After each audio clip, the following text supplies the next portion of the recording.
രാഹുൽ എന്തെങ്കിലും ട്രാപ്പാണോ?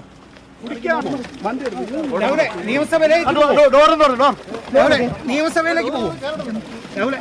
എന്തെങ്കിലും പറയാനോ? 18 ദിവസമായി. നമസ്കാരം. അവസാനം രാഹുൽ മാങ്കൂട്ടം ഇന്ന് പുറത്തിറങ്ങി. 18 ദിവസം ജയിലിൽ കിടന്നു. ആ 18 ദിവസം ജയിലിൽ കിടന്നത് ഇല്ലീഗൽ ആയിരുന്നു എന്നുള്ള കൃത്യമായിട്ടുള്ള വിധിയാണ് ഇന്ന് ബഹുമാനപ്പെട്ട സെഷൻസ് കോടതി പത്തനംതിട്ട വ്യക്തമാക്കിയിരിക്കുന്നത്. വളരെ കൃത്യമായി പറഞ്ഞിരിക്കുന്നു, ഈ കേസ് ബലാത്സംഗം നടന്നിട്ടില്ല.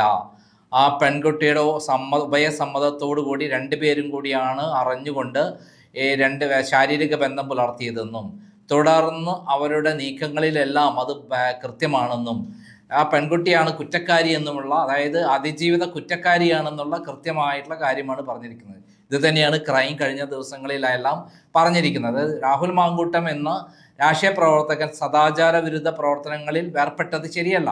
പക്ഷെ നിയമപരമായി അദ്ദേഹത്തിനെതിരെ ഒരു ബലാത്സംഗവും നിൽക്കില്ല. അദ്ദേഹം ആ യുവതിയുമായി നിന്നുകൊണ്ട് സ്വന്തം ഭർത്താവിനെ വഞ്ചിച്ച് അവർ ഈ രൂപത്തിൽ പ്രവർത്തിക്കുകയായിരുന്നു. രാഹുൽ മാങ്കൂട്ടമായി വല്ലാത്ത അഭിനിവേശമായിരുന്നു. സ്വന്തം ഭർത്താവ് ജീവിച്ചിരിക്കെ അവരുമായി യാതൊരു പ്രശ്നവും ഉണ്ടാകാതിരിക്കുക അവരെ വഞ്ചിച്ച് രാഹുൽ മാങ്കൂട്ടമായി നിരന്തരമായി ബന്ധപ്പെടുകയും രാഹുൽ മാങ്കൂട്ടത്തിന് എങ്ങനെയെങ്കിലും കല്യാണം കഴിക്കണം എന്നുള്ള ഉദ്ദേശത്തോടെ പ്രവർത്തിക്കുകയും ചെയ്തു എന്നുള്ളതാണ് സത്യം. ഇത് തന്നെയാണ് കോടതി പറഞ്ഞിരിക്കുന്നത്. ക്രൈം ഇത് തന്നെയാണ് പറഞ്ഞത്. അതിനുള്ള തെളിവുകൾ കോടതിയിൽ വാദിഭാഗം ഹാജരാക്കി എന്നുള്ളതാണ് പറഞ്ഞത്. അതായത് രാഹുൽ മാങ്കൂട്ടത്തിന് അഭിഭാഷകൻ, പ്രശസ്തനായ അഭിഭാഷകൻ ശാസ്തമംഗലം അജിത് കുമാർ ഹാജരാക്കിയ എല്ലാ രേഖകളും വളരെ വിലപ്പെട്ടതാണ്. അതിൽ കൃത്യമായി യുവതി തൻ്റെ ഇഷ്ടപ്രകാരമാണ് രാഹുൽ മാങ്കൂട്ടമായി ഇത്തരം കാര്യങ്ങളിൽ ഏർപ്പെട്ടത് എന്ന് വ്യക്തമാക്കിയിട്ടുണ്ടെന്ന് പറയുന്നുണ്ട്. എന്തായാലും കോടതി പറഞ്ഞ കാര്യങ്ങളൊന്നും നമുക്ക് വായിക്കാം. അതായത് 6ാമത്തെ പേജിൽ 11ാമത്തെ പേരയിൽ പറയുന്ന കാര്യം കോടതിയുടെ നിരീക്ഷണങ്ങളാണ്. അത് ആദ്യം വാദിഭാഗത്തിൻ്റെയും പെറ്റീഷണറുടെയും എന്നാണ് രാഹുൽ മാങ്കൂട്ടം, പിന്നെ പ്രോസിക്യൂട്ടറെയും വാദം കേട്ടു. അതേസമയത്ത് ഡിഫാക്റ്റോ കംപ്ലൈൻ്റ് ആയ ലേഡി ഇതിലേക്ക് എൻ്റർ ചെയ്ത് വന്നില്ല എന്നുള്ള കാര്യം കൂടി വളരെ ശ്രദ്ധേയമാണ്. നേരത്തെ ഞാൻ പറഞ്ഞിരുന്നു, ആ യുവതി മുങ്ങി പരാതിക്കാരി ഒരു പരാതിയിൽ മൊഴി കൊടുക്കാൻ പോലും വന്നില്ല, 164 സ്റ്റേറ്റ്മെൻറ്റ് കൊടുത്തിട്ടില്ല എന്നുള്ള കാര്യം ഞാൻ പറഞ്ഞിരുന്നു. മാത്രമല്ല അവർ ഭർത്താവ് ഇതെല്ലാം ഇപ്പോഴാണ് അറിയുന്നത്. അവർ നല്ല ബന്ധമായിരുന്നു. മുങ്ങിയതോടുകൂടി കേസ് അവതാളത്തിലായിരിക്കുകയാണ് എന്നുള്ള കാര്യം കൂടി ഞാൻ നേരത്തെ പറഞ്ഞിരുന്നു. ഇപ്പം ഇതിൽ 6ാമത്തെ പേജിൽ 11ാം പേരിൽ പറയുന്ന കാര്യം, review of the first information statements reveal that the marital relationship of the survivor is subsisting, though she has stated that there was disharmony in her marital life. There is no indication that any steps were initiated either by her or by her husband to dissolve the marital life tie in accordance with law. In such circumstances, a relevant question that arises is as to how the survivor could have entered into a lawful marriage with the petitioner as alleged promise. അതായത് ഈ പറയുന്ന രാഹുൽ മാങ്കൂട്ടുമായി എങ്ങനെയാണ് നിയമപ്രകാരമുള്ള വിവാഹബന്ധത്തിന് യുവതി തയ്യാറാവുന്നത്? സ്വന്തം ഭർത്താവുമായിട്ട് ഏതെങ്കിലും തരത്തിൽ അവരെ പിരിയാനുള്ള എന്തെങ്കിലും നടപടിക്രമങ്ങൾ പൂർത്തീകരിക്കുക അല്ലെങ്കിൽ എന്തെങ്കിലും തർക്കമുള്ളതായ രേഖകളോ അവരെ മുന്നിലില്ല. എന്നിട്ടും ഇവരെ സ്വന്തം ഇഷ്ടപ്രകാരം ഇങ്ങനെ ചെയ്തത് അതിൽ ദുരൂഹതയുണ്ട് എന്ന് തന്നെയാണ് പറഞ്ഞത്. അതിലൊന്നും അംഗീകരിക്കാൻ പറ്റുന്ന കാര്യമല്ല എന്നാണ് പറഞ്ഞത്. അതായത് വാദി പ്രതിയാകുന്ന കാര്യമാണ് കോടതി പറഞ്ഞത്. The circumstances leading to the meeting between the petitioner and the survivor in privacy, even if stated to have been suggested by the petitioner, are matters of evidence which require adjudication at the stage of trial. അതായത് ഇവർ തമ്മിൽ രഹസ്യമായി കാണാമെന്ന് പറയുന്നത് തന്നെ ശരിയായ വസ്തുതയല്ല. എന്തായാലും അത് എവിഡൻസിന്റെ അടിസ്ഥാനത്തിൽ നോക്കേണ്ടതാണ്. ഇപ്പോൾ എല്ലാ ട്രയൽ നടക്കുമ്പോഴാണ് നോക്കേണ്ടത്. The statement of the survivor further discloses that she had voluntarily met the petitioner for a private interaction, notwithstanding the fact that they had never met earlier in person and their acquaintance was confined only to communication through social media, telephonic conversations and WhatsApp messages. അതായത് ഈ പറയുന്ന അതിജീവിത ഇഷ്ടപ്രകാരം തൻ്റെ സമ്മർദ്ദപ്രകാരമാണ് ഈ പറയുന്ന രാഹുൽ മാങ്കൂട്ടത്തിനെ കാണാൻ തയ്യാറായി വന്നത്.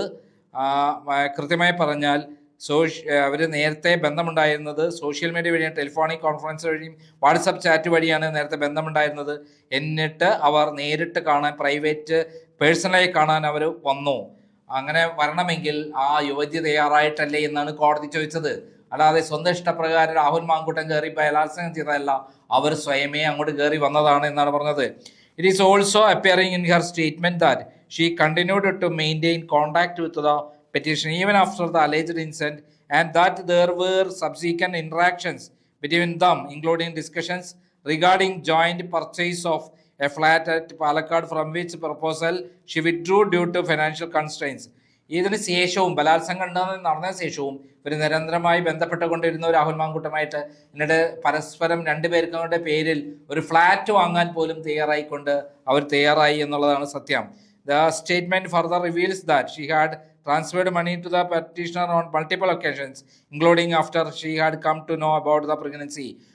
ഗർഭിണിയാണെന്ന് അറിഞ്ഞ ശേഷം പോലും അവർ നിരന്തരം പലതവണ രാഹുൽ മാങ്കൂട്ടത്തിന് പണം അയച്ചു കൊടുത്തു എന്നത് വളരെ വിചിത്രമായ ഒരു കാര്യമാണ്. According to her, she made the incident public only after she came to know that certain other women also had raised allegations of sexual abuse against the petitioner. ഇതേപോലെ ഈ പറയുന്ന പെൺകുട്ടിയെ പോലെ, അതിജീവിതയെ പോലെ ചില പെൺകുട്ടികൾ കൂടി രാഹുൽ മാങ്കൂട്ടുമായി സെക്ഷലായിട്ടുള്ള ബന്ധമുണ്ട് എന്ന് പുറത്തു വന്നതോടുകൂടിയിട്ടാണ് ഈ പെൺകുട്ടിക്ക് പ്രശ്നമുണ്ടായത്. അതുവരെ ഒരു ബലാത്സംഗം ഒന്നും ഉണ്ടായിരുന്നില്ല, അതിനുശേഷമാണ് ബലാത്സംഗ സ്റ്റോറി ഉണ്ടായത് എന്നാണ് കോടതി പറയുന്നത്. All these circumstances were taken together are matters which require a detailed appreciation of evidence to determine whether the offense of rape has been made out, an exercise which is clearly beyond the scope of consideration of this account while dealing with an application for bail. അതായത് ഇങ്ങനെ ബലാത്സംഗമാണെന്ന് പറഞ്ഞുകൊണ്ട് ഇതിനെ ഇതാക്കാൻ വേണ്ടിയുള്ള സാഹചര്യങ്ങളൊന്നും ഇല്ലാതിരിക്കുന്ന സമയത്ത് ഇത് ബലാത്സംഗമാണെന്ന് പറഞ്ഞുകൊണ്ട് എങ്ങനെ ശരിയാകും എന്നുള്ളതാണ് പറഞ്ഞത്. അതുകൊണ്ട് തന്നെ ബലാത്സംഗത്തിൻ്റെ വകുപ്പുകളൊന്നും ഇതിനെ അട്രാക്റ്റ് ചെയ്യില്ല എന്നാണ് പറയുന്നത്. Learned counsel for the petitioner vehemently argued that അങ്ങനെ തുടങ്ങി വളരെ പ്രധാനപ്പെട്ട മറ്റു കാര്യങ്ങളുണ്ട്, അതിനുള്ള തെളിവുകൾ ഹാജരാക്കിയിട്ടുണ്ട് തുടങ്ങിയുള്ള വളരെ വിശദമായിട്ടുള്ള ഒരു ജഡ്ജ്മെൻ്റാണ്. ഇതിനെക്കുറിച്ചുള്ള വളരെ ഡീറ്റെയിൽഡ് ആയ ഒരു വീഡിയോ നാളെ ഞാൻ രാവിലെ തന്നെ പബ്ലിഷ് ചെയ്യുന്നുണ്ട്. നമുക്ക് ഇതിൻ്റെ പൂർണ്ണമായ വീഡിയോ നമുക്ക് നാളെ പബ്ലിഷ് ചെയ്യാം.